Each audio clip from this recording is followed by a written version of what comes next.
આજે આપણે બનાવીશું ઘઉંના લોટની તીખી ફરસી પૂરી। આ પૂરી એકદમ સરસ ફરસી બનાવવા માટે એન્ડ સુધી જોડાયેલા રહેજો। જેના માટે આપણે 2 વાટકો જેટલા ઘઉંનો લોટ લીધેલો છે અને 1/4 વાટકો આપણે ઘઉંનો કરકરો લોટ લીધેલો છે। ત્યારબાદ 1 ચમચી જીરું, 6 થી 7 કાળા મરી, 2 ચમચી જેટલા સફેદ તલ અને ત્યારબાદ અડધી ચમચી જેટલા અજમાને આપણે અધકચરા વાટી લીધેલા છે, તેને પણ આપણે લોટમાં ઉમેરી દઈશું।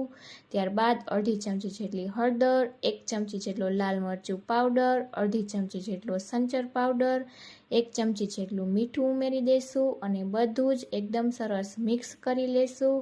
અને આ રીતે હાથની મદદથી મિક્સ કરી અને આપણે 4 મોટી ચમચી જેટલું મોણ આપી દઈશું। તો આ રીતે તેલ ઉમેરી અને આપણે એકદમ સરસ મુઠ્ઠી પડે એવું મોણ આપવાનું છે। તો આ રીતે મોણ અપાઈ જાય ત્યારબાદ હુંફાળું ગરમ પાણી લેશું અને તેનાથી આપણે એકદમ સરસ પૂરી માટેનો કઠણ લોટ બાંધી લેશું।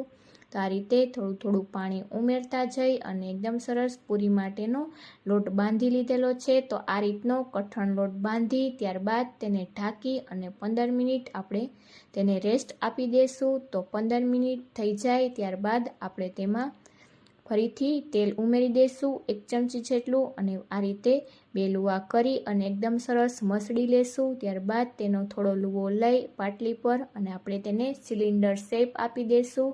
તો આ રીતે થોડો મસળી અને ત્યારબાદ આપણે તેનો સિલિન્ડર શેપ આપીશું। મસળવાથી એકદમ સરસ આપણી પૂરી છે તે ક્રિસ્પી બનીને તૈયાર થશે।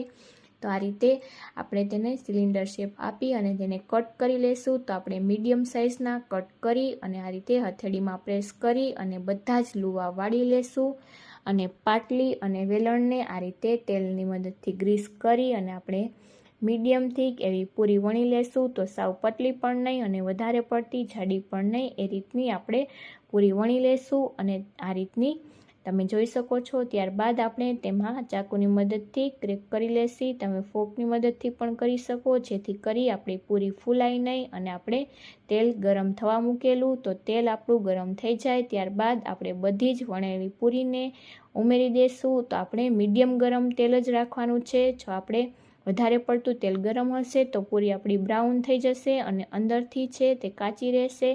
તો આ રીતે મીડિયમ તેલ ગરમ થાય ત્યારબાદ આપણે તેને બંને સાઈડથી સાઈડ ચેન્જ કરી અને કરી લીધેલી છે। તો સવારના નાસ્તામાં કે ટ્રાવેલિંગ માટે તમે આ પૂરી એકવાર જરૂરથી ટ્રાય કરજો। તો તે એરટાઈટ ડબ્બામાં ભરી અને 15 થી 20 દિવસ સુધી આ પૂરી ખરાબ પણ નહીં થાય। તો ફૂલ વિડીયો જોવા માટે મારી ચેનલને સબસ્ક્રાઈબ કરવાનું ભૂલતા નહીં। Thank you.